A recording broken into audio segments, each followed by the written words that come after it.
우리 지난주 말씀 한번 보고 한 번 더 봐야 되겠다 생각이 들어서 31절 말씀 한 번 더 보게 됐습니다.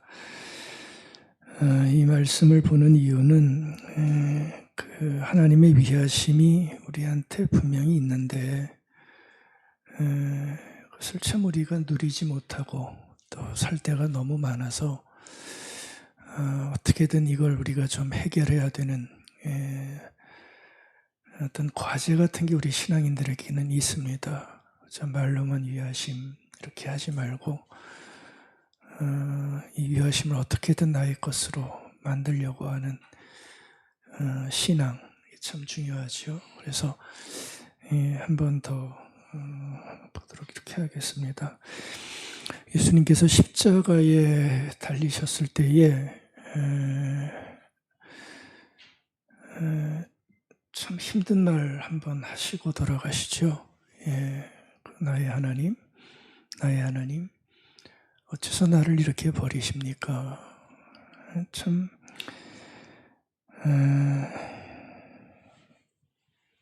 아픈 말입니다. 이게 만약에 우리의 말이라면 어땠을까?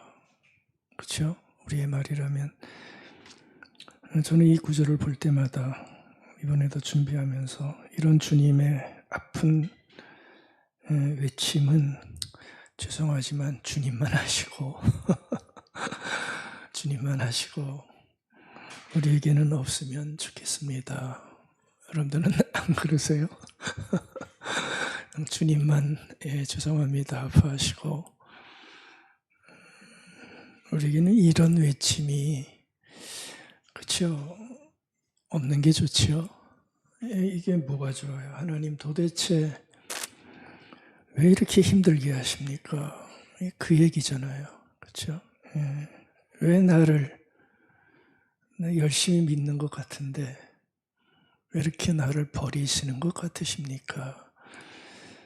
만약에 우리의 고백이 이런 게 있다면 저는 사양하고 싶습니다. 여러분들 이런 고백 해본 적 있으세요? 너무 힘들어서 왜 하나님 날 버리십니까? 왜 날 버리십니까? 그래서 잘 모르겠습니다. 얻기를 바란다 말씀드렸지만 글쎄 앞으로 어떤 일이 일어날지 장담은 할 수가 없지요.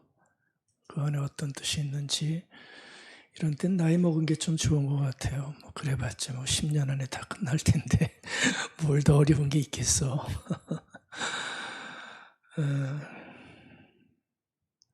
우리는 항상 그렇게 얘기합니다. 고통아 가라. 그렇죠? 고통아 가라. 슬픔아 오지 말아라.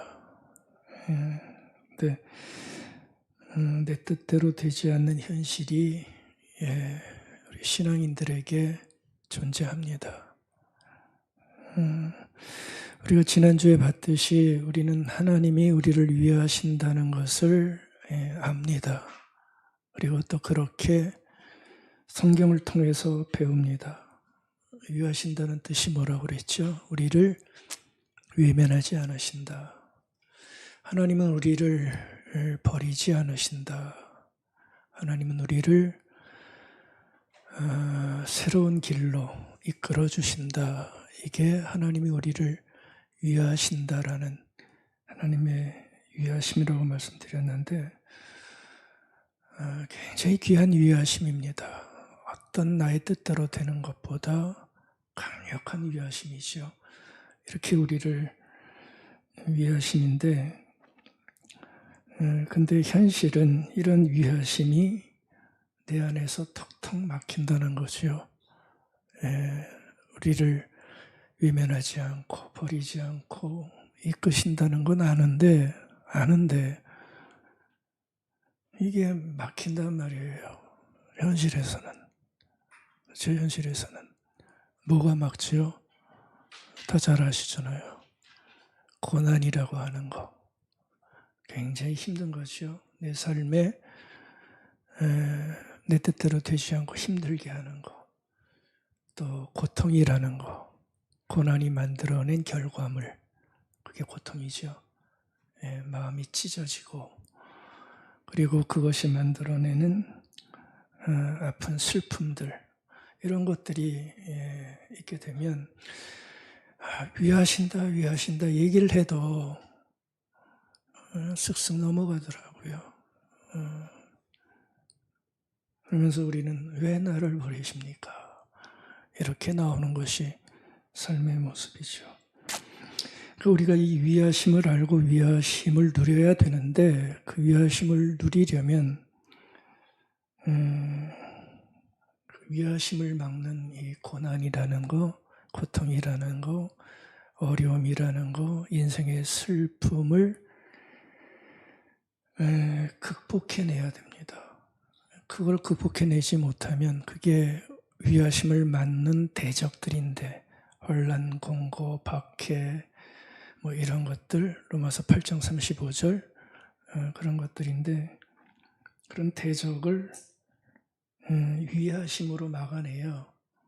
이 위하심의 위대함을 우리가 비로소 알고 이 신앙의 아름다운 능력을 가지고 살아가게 되는 거죠.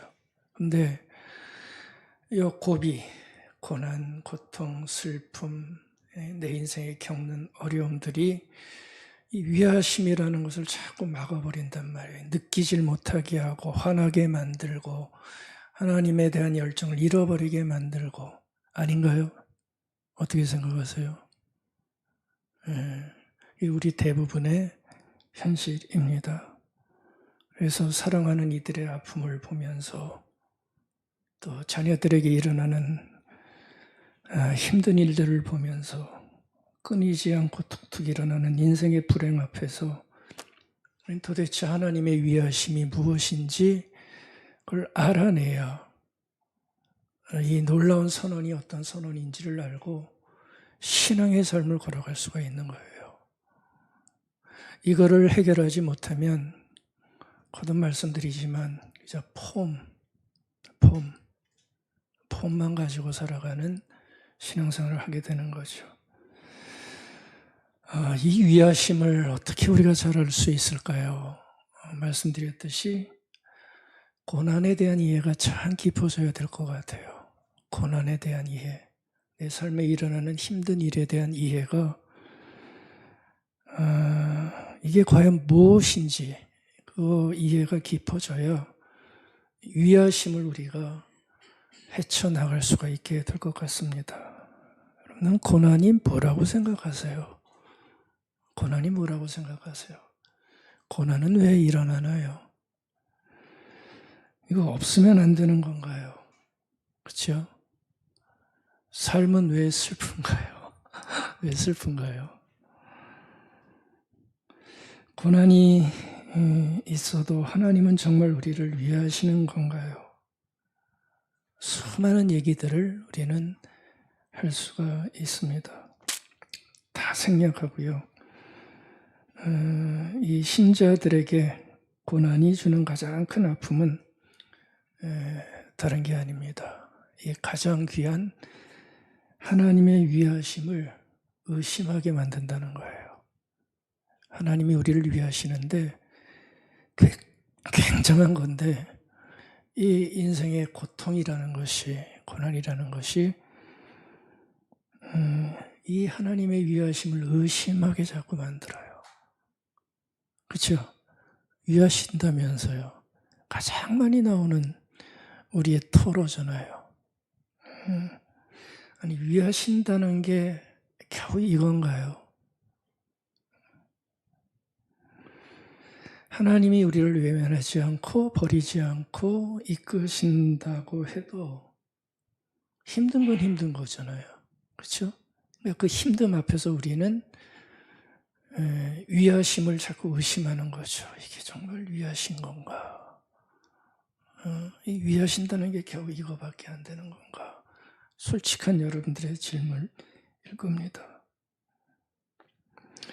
여러분들 성경에 보면 이 고난이 얼마나 힘든 것으로 보냐 하면, 고난을 얘기할 때 이 단어를 비유로 씁니다. 불이다고 얘기합니다. 고난은 불이다. 쇠가 녹아나는 풀물불 같은 거. 그렇죠? 그 안에 들어가면 용광로 있죠? 쇠가 다 녹아나잖아요. 그러니까 고난의 힘이 그만큼 세다는 걸 성경은 얘기를 해요. 그 고난이 한번 일어나면 다 태운다는 거예요. 예. 얼마나 무서운 겁니까? 위험한 겁니까? 내가 가지고 있는 건 뭐 별로 없어도 그것마저도 다 태워버린다는 거예요. 뭐가요? 풀무불 같은 고난이. 근데 맞는 비유잖아요. 그래서 여러분들 우리는 고난이 오면 고난에 세지 못합니다. 굉장히 약합니다. 별 수 없습니다. 또 고난이 오면 그 고난으로 일어난 고통을 우리는 잘 다루지 못합니다. 무너집니다. 그래서 고통 앞에 무너집니다. 무엇을 해야 될지, 어떻게 해야 될지, 어떻게 처신해야 될지, 어떻게 내가 서 있어야 될지, 내가 사람들을 어떻게 대해야 될지, 그래서 다 무너져요. 성품으로 무너지고 삶의 자세에서 무너지고. 그러니까 우리가 힘든 일을 보면서 꼭 알아차려야 할 건 다른 게 아닌 것 같아요. 또 굉장히 중요한 고난에 대한 이해인데, 힘든 일을 보면서 인생은 내 마음대로 할 수 있는 게 아니구나. 여러분들 이거 알고 계시죠? 근데 잘 모르더라고요. 이게 바로 고통이 알려주는, 우리에게 알려주는 주옥 같은 진리예요. 거꾸로 얘기하면. 이거는 쉽게 할 수 있는 개념이 아닌데, 인생은 내 마음대로 할 수 있는 게 아니구나. 삶은 내가 정말 통제할 수 없구나. 언제요? 고난이 앞에 올 때. 우리에게 그걸 알려줘요. 이게 진리예요, 사실은. 내 마음대로 할 수 없다. 우리는 고난을 보호하려고 굉장히 애를 씁니다. 사실 노력도 많이 하고요. 위험에 대비해서 하려고 하는 것도 많고요. 그래서 성공도 좀 해야 되고요.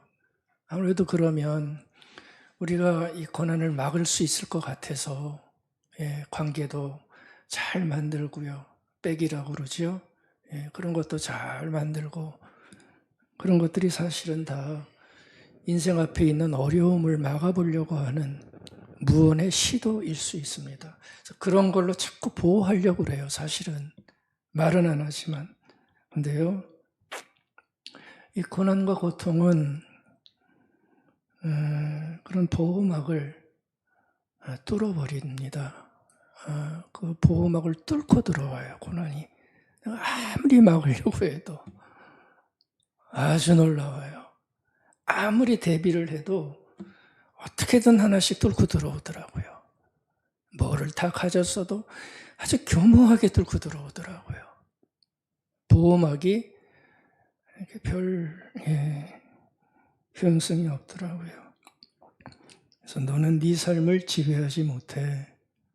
이걸 탁 가르쳐줘요. 언제요? 잘 나갈 때가 아니고 슬픔이 올 때, 고통이 생길 때 너는 네 삶을 지배하지 못해. 그거 좀 알아봐라. 이렇게라도 얘기하는 것 같습니다. 그래서 여러분들 우리가 고난을 참 힘들게 여기지만 이렇게 역설적으로 우리 믿음의 사람들은 고난 안에 아주 역설인데요. 아주 보석 같은 하나님의 위하심이 들어있다는 거. 이거를 우리가 꼭 봐야 됩니다. 그래야 고난 앞에서 하나님의 위하심을 우리가 이겨나갈 수가 있어요. 고난 안에 하나님의 위하심이 들어있다. 우리는 고난이 오면 위하심이 없다 거기에만 다 고정되어 있지만 한 번 더 깊게 보자는 거죠. 그 고난 안에 하나님의 위하심이 들어있다. 여러분들 좀 보시는 게 있는지 모르겠습니다. 고난이 선하다는 얘기는 아닙니다. 고난은 선하지 않습니다. 고난 자체 출발이 악이잖아요. 죄잖아요. 그래서 고난이 들어온 거기 때문에 고난은 절대 좋은 게 아닙니다. 하지만 하나님은 그 고난 안에서 죽게 만드는 것이 아니라 이끌어 주신다고 하는 것. 그것이 고난 속에 숨어 있는 은혜라고도 할 수 있죠. 인생이 뭔지를 조금씩 알게 만들고요. 우리가 어려울 때 인생이 뭔지 조금씩 알게 만들고요. 죄의 실체를 체감하게 만들어요. 이게 죄가 정말 만만치 않은 거구나. 고난 전에는 신앙인들 입장에서 보면 사랑이라는 말을 그냥 했지만, 말로만 했지만 고통을 겪어나가면서 사랑을 알게 됩니다. 참 사랑이 얼마나 귀한지 그것을 알게 만들고요. 그리고 자기 중심성을 버리게 하지요.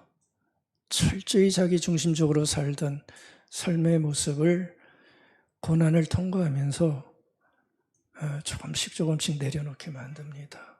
교만도 꺾이고요. 자만도 버리게 만들죠. 그래서 여러분들 고난을 잘 겪어낸 분들 속에 있는 겸손과 따뜻함은 굉장히 아름다운 고난이 주는 면류관입니다. 잘 겪어낸 분들에게 있는 겸손함 그리고 따뜻함은 참 아름다운 겁니다. 문제는 잘 겪어내야 된다는 것이요. 고난을 잘 겪어내지 못하면 반대가 돼버려요.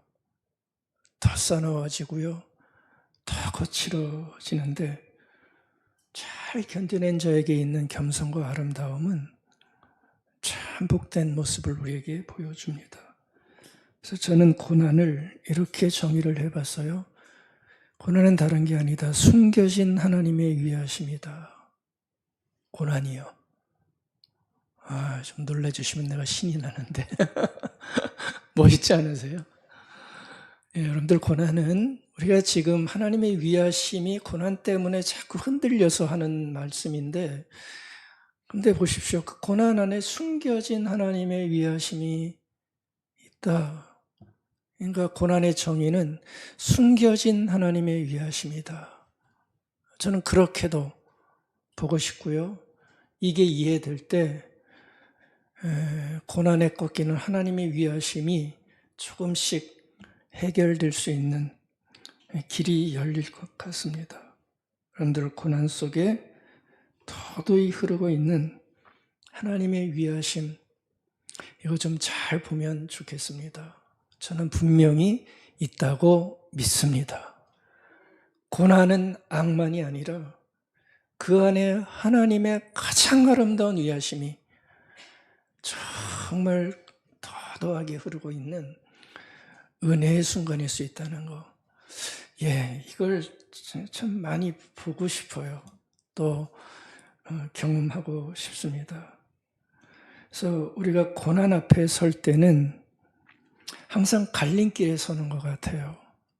갈림길. 어떤 인생의 어려움 앞에 내가 딱 맞닥뜨릴 때마다 우리는 갈림길에 서게 됩니다. 사실은 어떤 갈림길이냐 하면 여러분들 고난은 우리를 하나님을 떠나게 할 수도 있고요. 그렇죠? 저 그림 나왔나요? 저게 고난 앞에 펼쳐진 우리의 삶의 모습인 것 같아요. 고난 때문에 하나님을 떠날 수 있고 반대로 고난 때문에 하나님을 더 깊게 찾을 수도 있어요. 어느 쪽으로 가고 싶으세요? 떠나는 쪽으로 가고 싶으시나요? 가실 수도 있어요. 근데 제가 장을 지질게요. 결과 안 좋아요. 결과 안 좋아요. 꼭 명심하십시오. 조금이라도 신앙의 물을 먹은 우리들에게는 힘들 때 하나님을 찾는 쪽으로 방향을 틀어서 그쪽으로 계속 가려고 애를 쓰시고 그리고 무릎을 꿇으시고 그럴 때 고난 속에 숨겨진 하나님의 위하심이 얼마나 아름다운 것인지를 우리가 느낄 수가 있습니다. 그런데 우리가 하나님 쪽으로 갈 때 이 질문 하나가 굉장히 중요합니다. 질문을 굉장히 잘 해야 돼요. 왜냐하면 고난의 때는 하지 않던 질문을 하는 때입니다. 하지 않던 질문을 하는 때인데 이때 어떤 질문을 하느냐에 따라서 길이 바뀌어지는 것을 볼 수가 있어요. 여러분들 우리가 고난을 겪게 되면 가장 많이 하는 질문이 단어가 하나 있는데 그게 뭔지 아시겠어요? 왜? 간단히 말하면 고난당할 때 가장 많이 우리의 마음속에서 뛰쳐나오는 질문은 왜더라고요. Why? 도대체 왜? 하나님 왜 저입니까? 도대체 왜 납니까? 왜 이렇게 하십니까? 계속 왜가 제가 길기 때문에 여러 말씀 안 드리지만 제가 볼 때는 이 왜라는 질문이 굉장히 심각하게 고난의 때 나와요. 안 나올 수가 없죠. 이유를 알고 싶으니까. 다 조금씩은 해보셨죠? 왜 도대체 이렇게 아픔을 겪게 하십니까? 할 수 있습니다. 아니 또 어느 정도는 해야 됩니다. 그래야 우리의 마음속에 뭐가 좀 해소되니까 할 필요가 있습니다. 근데요, 여러분들 이 외에는 너무 많이 하지 마시기 바랍니다. 여러분들 이 왜라는 질문은 특별히 하나님 앞에서 하면 할수록 원망에 사로잡히게 되더라고요. 계속 왜만 외치시면 남는 건 하나님에 대한 원망, 하나님에 대한 냉소 같은 것에 사로잡히기 쉬워요. 왜 나에게 이렇게 하십니까? 하나님 왜 그러십니까? 계속 왜만 묻다 보면 남는 건요, 자꾸 원망이 나와요. 해결책이 없더라고요. 그러니까 여러분들 우리가 고난의 길에 하나님을 찾는 쪽으로 가려면 왜를 자꾸 질문하면 밑으로 자꾸 어두운 곳으로 깔아앉아요. 그래서 하나님을 떠나는 쪽으로 많이 가요. 근데 질문을 바꿔서 고난당할 때에 하나님 쪽으로 가고 싶으면 왜를 잠깐 적고 간단한 단어입니다. 어떻게? 라는 단어로 바꾸셔야 됩니다.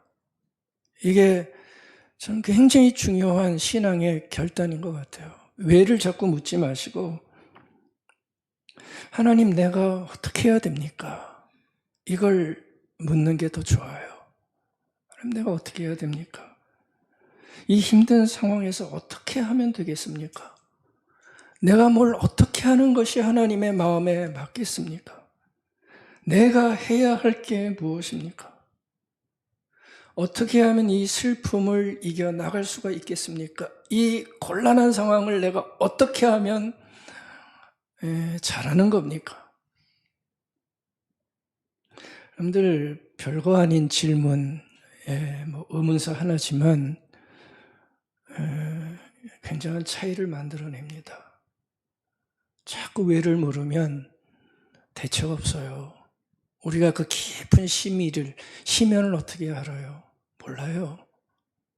근데 그 아픔 속에서 어떻게를 자꾸 묻다 보면 방법이 나오고 나의 태도가 나오고 길이 나올 수가 있어요. 뭘 어떻게 해야 되겠습니까? 그 속에서 내가 갈 길이 나오는 거지 끊임없이 왜만 묻다 보면 왜 이렇게 태어나게 했나요? 왜 우리 부모는 이따위예요? 왜 내 남편은 이래요? 그 왜만 묻다 보면 뭐가 나오겠어요? 그거 어떻게 알겠어요? 왜 이렇게 실패하게 하셨어요? 답 없어요. 제가 볼 때는. 그때는 어떻게 하는 게 좋을까요? 내가 이 시점에서 뭘 어떻게 하면 이 일을 이겨나갈 수가 있을까요? 어떤 게 합당한 나의 모습일까요? 여러분들, 고난은 내 인생이 끝나간다는 사인이 아닙니다. 아멘. 우리는 자꾸 이제 끝났네 이렇게 생각하지만 고난은 내 인생이 끝나간다는 사인이 아닙니다. 여러분들 고난은 이렇게 생각해 보십시오. 초대다. 초대다. 수고하고 무거운 짐진 자들아 다 내게로 오라고 하시는 주님께서 고난의 때 우리를 초대하시는 초대, 그것을 고난으로 봐도 되지 않을까라는 생각을 해봅니다. 초대장이에요. 힘들 때 수고하고 무거운 짐진 자들아 다 내게로 오라는, 이제는 겉모습 내려놓고 주님께 오라고 하는 초대. 이렇게 보면 얼마나 좋겠습니까? 여러분들도 이렇게 보시는 위대한 신앙을 가지시기 바랍니다. 초대예요, 초대. 힘들지만 주님이 말씀하실 때 수고하고 무거운 짐진 자들아 나에게 와. 고난당할 때 나에게 와. 그래야 주님께 가지요. 우리가 언제 주님께 갑니까? 틈만 나면 빼먹으려고 하는 사람들이. 근데 고난은 초대인 것 같아요.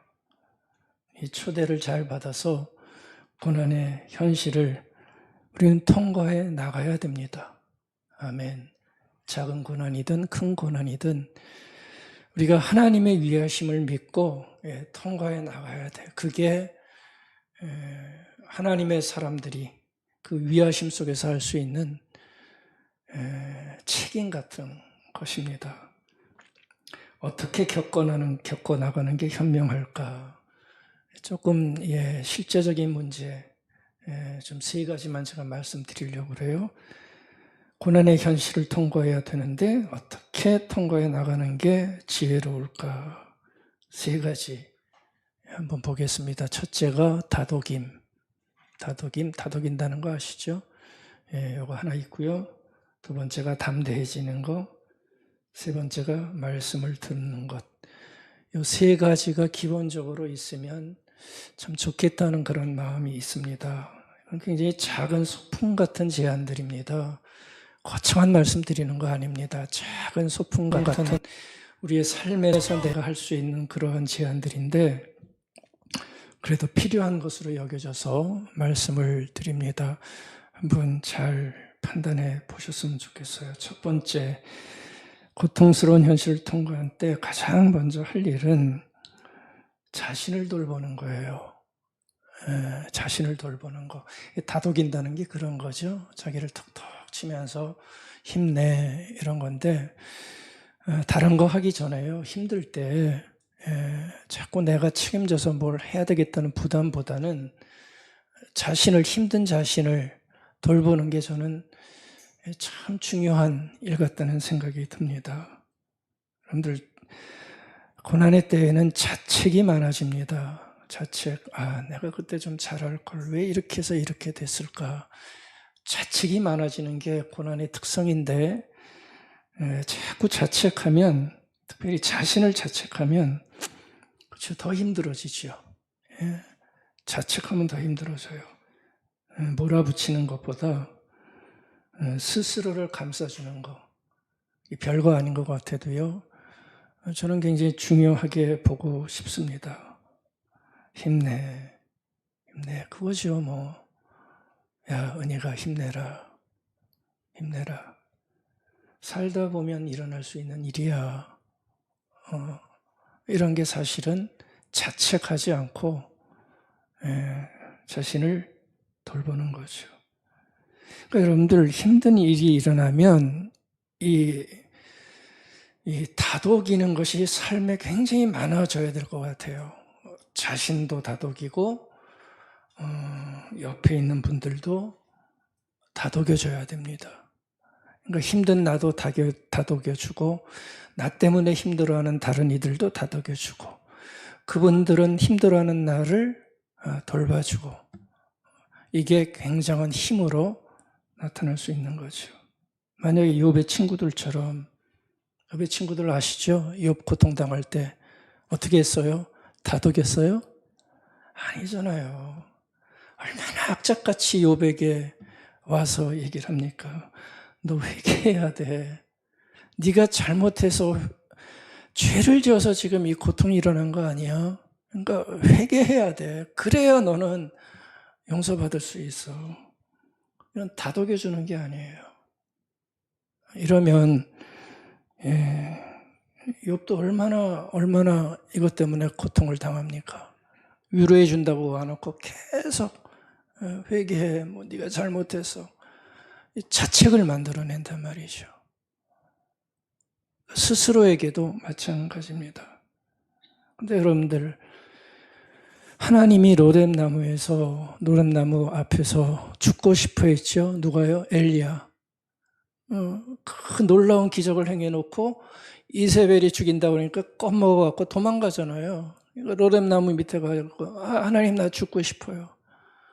이 죽고 싶다는 말 요즘 엄청 많이 듣죠. 성경 인물들 다 죽고 싶어 했어요. 근데 죽고 싶어 하는 엘리야에게 어떻게 하십니까? 고통의 때지요. 고난의 때지요. 이 꼴이 그게 뭐냐? 이러고 있을 때야 당장 일어나.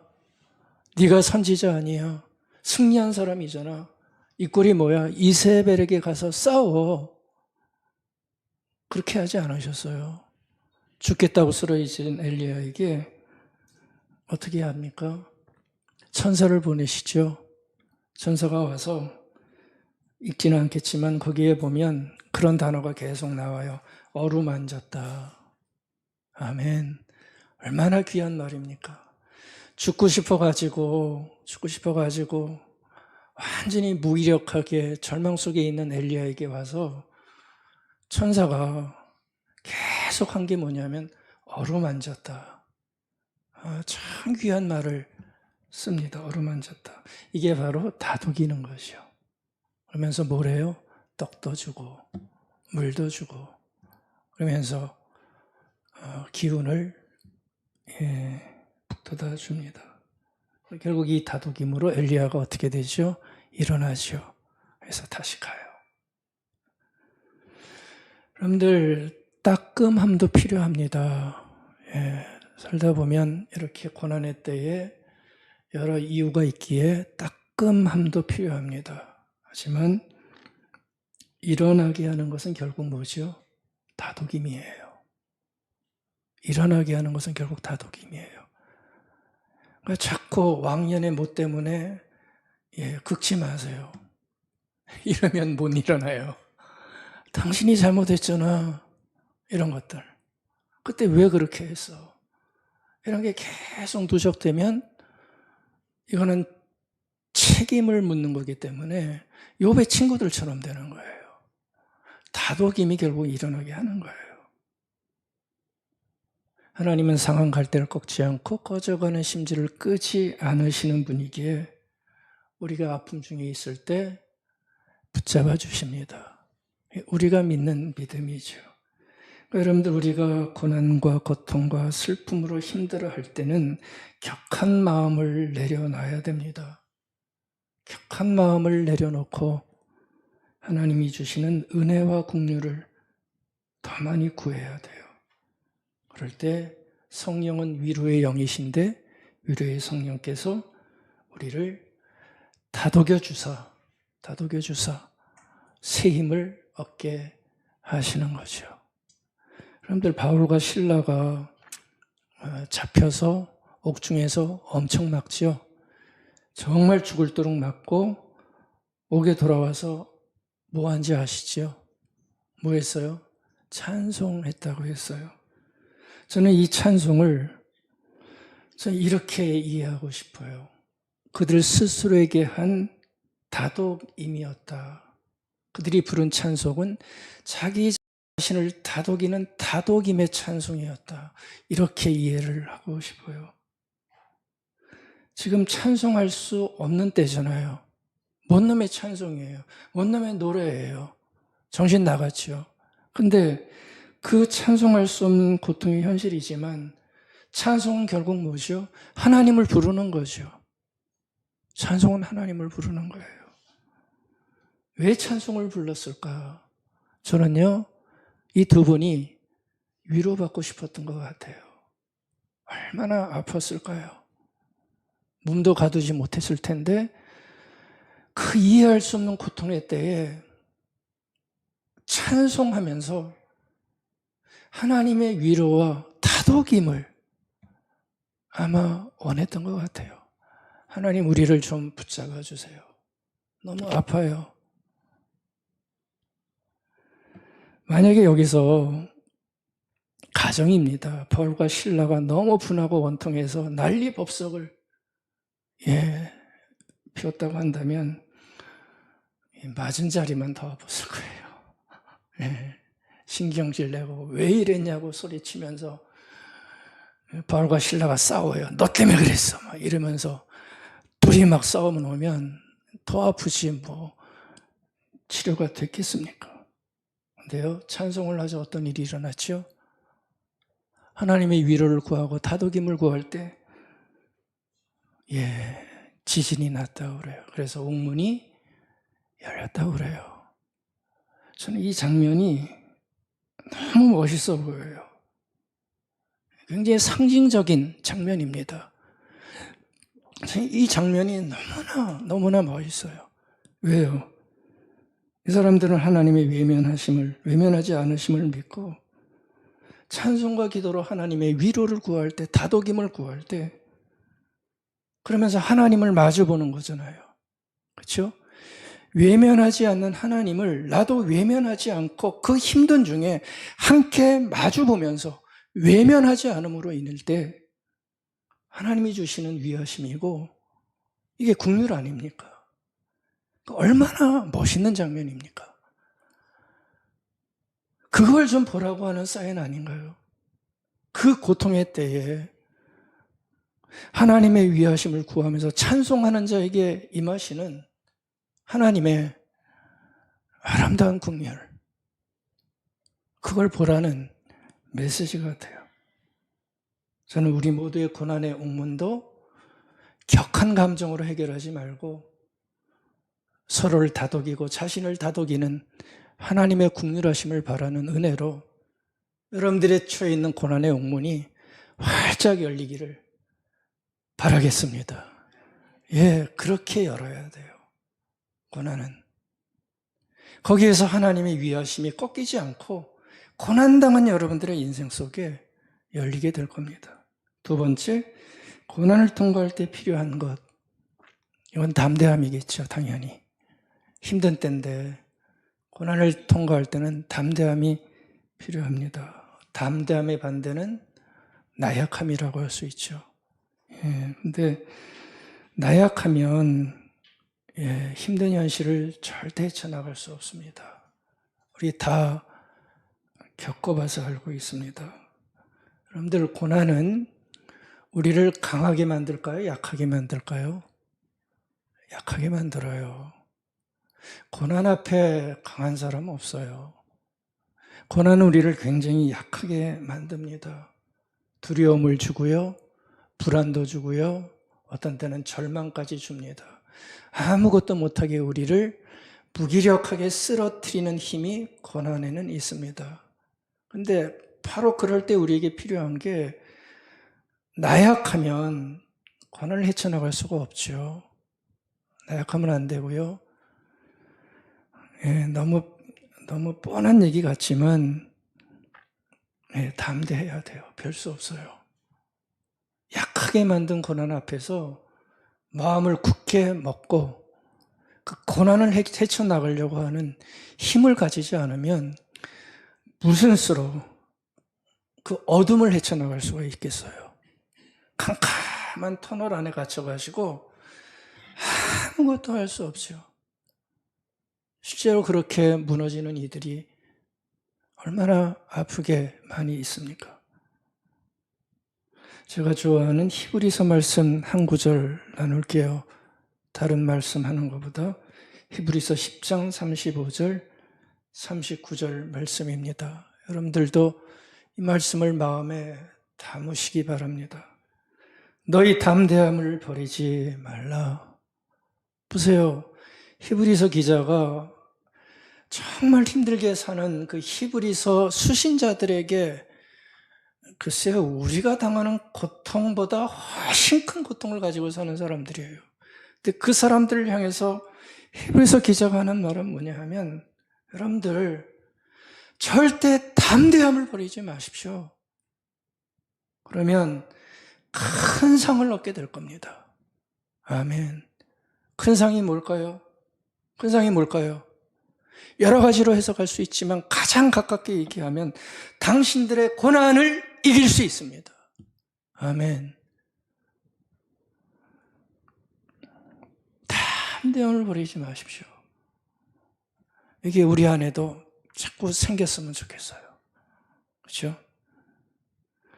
이걸 우리가 버려서 삶이 엉망이 될 때가 많잖아요. 우리는 멸망할 자가 아닙니다. 우리는 절대 멸망할 자가 아닙니다. 우리는 믿음을 가진 사람들입니다. 구원받을 사람들입니다. 담대하셔서 상을 받. 여러분들 이 말씀 가지고 싶지 않으세요? 가져야 됩니다. 아주 더 많이 가져야 됩니다. 근데 히브리서 기자는 어디서 이런 배짱이 나왔죠? 이게 뭐가 좀 있어야 이런 얘기를 하잖아요. 우리 생각할 때면. 근데 있는 거 아무것도 없어요, 이 사람들. 의지할 때도 없고요. 도망갈 때도 없고요. 가난하고요. 백 하나 없고요. 근데도 이런 얘기를 하는 거는 하나예요, 딱 하나. 하나님이 우리를 위하신다는 굳센 확신. 당신들 외면하지 않으셔? 당신들 버리지 않으셔? 반드시 새 길로 이끌어 주셔. 라고 하는 깊은 신뢰에서 이런 담대함이 아마 나왔을 겁니다.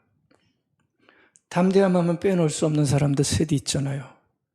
다니엘의 세 친구, 사드락과 메삭과 아벳느고. 무모할 정도로 배짱을 피우던 사람들입니다. 다니엘과 사드락과 메삭 아벳느고가 그렇게 얘기하죠. 협박을 받고 있잖아요. 근데 뭐라고 그래요? 당신들 아무리 우리 협박해봐라. 우린 절대 금신상에는 절하지 않는다.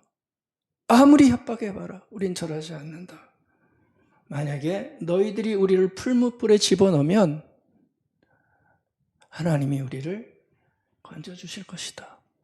건져주지 않아도 거기서 죽어도 그리 아니하실지라도 우리는 절대 절하지 않는다.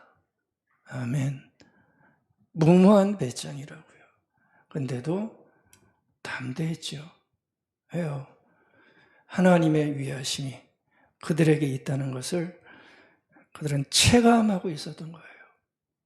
체감하고 있었던 거예요.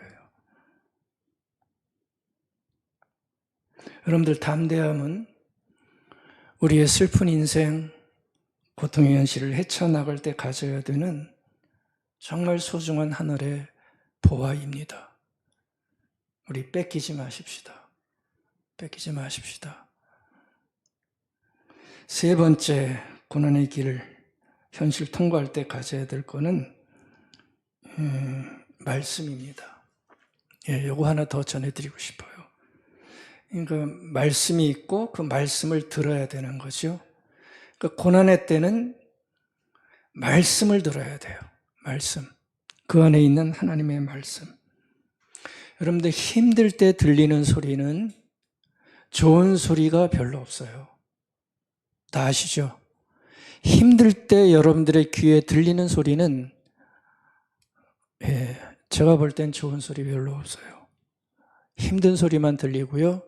우리를 다 무너뜨리는 소리로 꽉 차 있습니다. 힘들 때 들어야 될 소리는 우리 신앙의 사람들에게는 딱 하나예요. 말씀. 이걸 들어야 돼요. 왜 들어야 되죠? 말씀을 제대로 들을 때 그 말씀이 나의 흔들리는 중심을 잡아줄 수 있어요. 그러니까 말씀 없이 고난의 때를 겪는 건 훨씬 더 힘들어요. 근데 말씀이 내 안에 딱 하나라도 들어오면 나를 꽉 잡아줘요. 굉장한 힘입니다.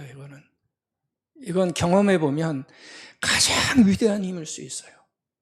말씀이 나의 중심을 딱 잡아줘요.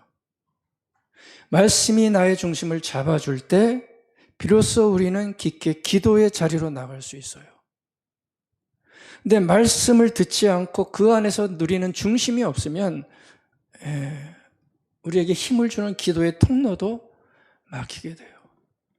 그러니까 고난의 때에는 우리가 이기려면 말씀에 대한 들음이 굉장히 중요합니다. 힘들기 전에는 우리 진지하게 듣지 않을 때가 많지만 여러분들 슬픔을 통과할 때는, 인생의 아픈 위기를 통과할 때는 말씀을 굉장히 깊게 신경 써서 꼭 들어야 됩니다. 그래서 고난의 때는 말씀을 제대로 들을 수 있는 절호의 기회예요. 아니, 처음으로 말씀을 깊게 들을 수 있는 출발이 고난의 때에 일어납니다. 그래서 고난의 현실은 말씀을 제대로 들으면서 우리가 이겨나가야 돼요. 여러분들 신명기 8장 3절 한번 스크린으로 보시겠어요? 너를 낮추시며 너를 줄이게 하시며, 다 힘든 때죠. 또 너로 알지 못하면 내 조상들도 알지 못하는 만나를 내게 먹이신 것은. 자, 만나 얘기가 나오죠. 근데 만나를 왜 먹이셨느냐? 만나를 왜 먹어요? 굶지 않게 해주려고 먹인 거잖아요. 근데 여기 보면 그걸 뛰어넘는 얘기를 해주시는 거예요. 왜 너희들에게 만나를 먹이신 줄 아느냐? 이걸 가르쳐주기 위해서 먹인 거다. 사람이 떡으로만 사는 것이 아니요, 여호와 입에서 나오는 모든 말씀으로 사는 줄을 너희들이 알게 하려고 내가 만나를 준 거다. 아주 의외의 대답을 해주시는 거예요.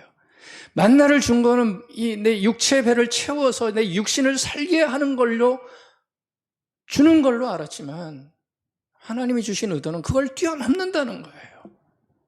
만나를 주신 목적이 뭐예요? 배를 채워주는 데 있지 않다는 거예요.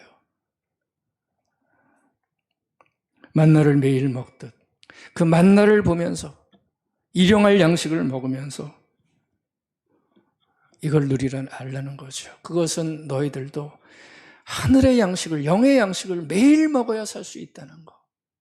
그거를 가르쳐주기 위해서 내가 이 만나를 너희들에게 준 거다. 그러니까 보십시오. 이 영의 양식을 우리가 먹지 못하면 우리는 이 고난의 때를 이겨나갈 수가 없다는 거예요. 여러분들, 만나는 특징이 뭐죠? 쌓아두는 먹거리가 아니죠. 유효기간이 며칠이죠? 딱 하루예요. 맨날 내릴 때마다 거기 유효기간이 다 찍혀 있어요. 오늘, 내일이면 다 썩어버리는 것이 만나의 특징입니다. 그러니까 매일 걷어야 매일 먹을 수 있는 양식이라는 거예요. 근데 하늘의 양식도 마찬가지라는 거죠. 만나를 먹듯 너희들도 이 만나를 먹으면서 하늘의 양식을, 영의 양식을 매일 먹어야 된다. 여러분들, 어제의 은혜로 오늘을 버틸 수 있을까요? 어제의 은혜로 오늘을 버틸 수 있을까요? 그렇게 버티기 힘듭니다. 만나가 가르쳐주는 바에 의하면 오늘 주시는 말씀이 필요하다는 거예요. 오늘의 고통, 오늘의 눈물에는 오늘 주시는 말씀이 필요하다는 거죠. 새로운 말씀. 그 말씀을 여러분들, 우리가 고난의 때에는 매일매일 새롭게 영의 양식을 받아 먹어야 된다는 거예요. 사람마다 틀리겠죠.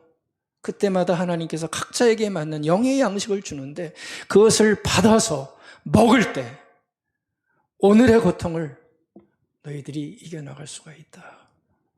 그게 바로 만나라는 겁니다.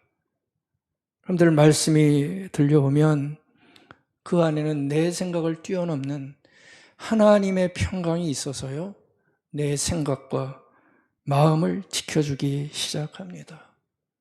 빌립보서 4장 7절의 말씀이잖아요. 말씀이 들려오면 그 말씀이 내 생각을 뛰어넘어서 내 마음과 생각을 말씀을 통해 지켜주십니다. 여러분들 말씀을 읽다 보면 참 많은 말씀이 아마 다가올 거예요. 만약에 이런 말씀을 고난 중에 들었다 생각해 보세요. 마태복음 10장 28절 몸은 죽여도 영혼은 능히 죽이지 못하는 자들을 두려워하지 말아라. 정말 두려워할 게 뭔가를 생각하라는 거죠. 만약에 여러분들이 힘들 때 이 영의 양식을 받았다 생각해 보십시오. 오직 몸과 영혼을 능히 지옥에 멸할 수 있는 일을 두려워해라. 우리에게 깨우쳐 주시는 은혜가 있죠. 고린도서 12장 9절 네 은혜가 네게 족하다. 내 능력이 약한 데서 온전하여진다. 이 말씀을 잘 받아서 고난의 때를 이기게 만드는 은총이 분명히 있을 겁니다. 요한복음 11장 25절 나는 부활이요 생명이니 나를 믿는 자는 죽어도 살겠고 무릇 살아서 나를 믿는 자는 영원히 죽지 않는다. 이것을 네가 믿느냐? 그래서 인생의 아픔 속에서 전전긍긍하는 우리들에게 부활의 소망을 품게 하시는 놀라운 은혜를 주시는 거죠. 두려워하지 말라. 두려워하지 말라. 나는 처음이요 마지막이니 사망과 음부의 열쇠를 내가 가지고 있다. 졸지 마라. 졸지 마라. 여러분들 어두운 밤 지날 때 절대적으로 말씀을 놓치지 마시기 바랍니다. 성경책을 먼지 쌓이게 두지 마시기 바랍니다. 가장 먼저 펼치셔야 돼요. 눈물이 날 때, 너무 힘들 때는 인간의 위로가 아니라 말씀이 주는 영적인 양식이 내 안에 콱 하고 박히면 내가 살아나요. 내가 살아나요. 그렇게 우리는 하나님의 위하심을 말씀을 통해 누리고 알고 살아갈 수 있게 되는 겁니다. 그러니까 말씀을 놓치지 마세요. 하도 말씀돼서 우리는 다 말씀을 잃어버린 사람들 됐잖아요. 말씀이 뭐가 귀한 건지, 이게 뭐가 은혜인지, 이것을 벗어날 때 우리는 고난이 하나님의 위하심을 막는 방해물이 아니라 그 안에서 주시는 놀라운 은혜가 있다는 것을 우리가 고백할 수가 있습니다. 말씀 맺지요? 여러분들 고난은 하나님의 위하심을 막을 수는 있습니다. 예, 현실적으로 막을 수 있습니다. 그러나 끊지는 못합니다. 우리의 마음을 흔들 수는 있지만 하나님의 무한한 긍휼하심을 절대 중단시킬 수는 없습니다. 겪고 있는 힘든 일에 하나님의 위로와 하나님의 위하심이 우리 모든 성도님들에게 넘치기를 바라겠습니다. 우리 고난에 지지 말고 정말 승리하는 아름답고 선한 하나님의 백성으로 살아가시는 여러분들의 인생이 되기를 축복하고 축원드리겠습니다. 아멘.